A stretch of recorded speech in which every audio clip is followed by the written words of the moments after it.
કાનિયા જોગી એક હાથે કંડિયો પકડ્યો, ઢીસણ પર થઈને એક મુઠ્ઠી ધૂળ લઈને જય મેલડી કરીને ખા કર્યો. પણ એ હવા હો ચૂડેલું ધરતીમાં ઉતરી ગઈ એટલે કાનિયા જોગીને એમ થઈ ગયું કે ના ના, મારી હારે મારી મેલડી છે, એ મારું તપ પાક્યું છે, હવે હું બોલું એટલું મેલડી કરી દે. એને પૂર્ણ વિશ્વાસ બેસી ગયો.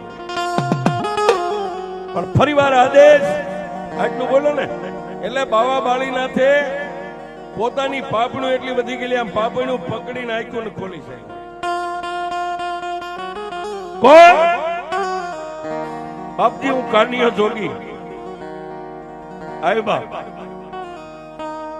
જ્યાં ધૂણાની બાજુમાં પદ્માસન વાળી અને બાવો બાળીનાથ બેઠો તો બાજુમાં જઈને કાનિયો જોગી બેહી ગયો. ખોળાની મારી પાસે કંડિયો રહી ગયો સાહેબ.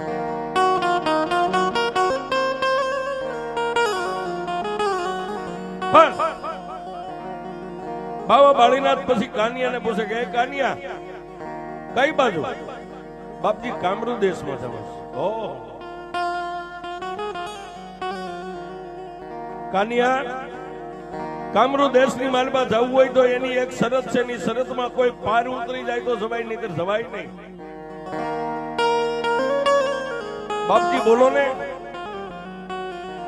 કાનિયા લે ખાલી તુમડી, જો બાજુમાં વાવ રહી ને, આ વાવની માલમાં પગથિયા ઉતરીને એક તુમડી પાણી ભરીને કોઈ મને આપે એને હું જવા દઉં છું, નહીં તો અહીંથી જવાય નહીં.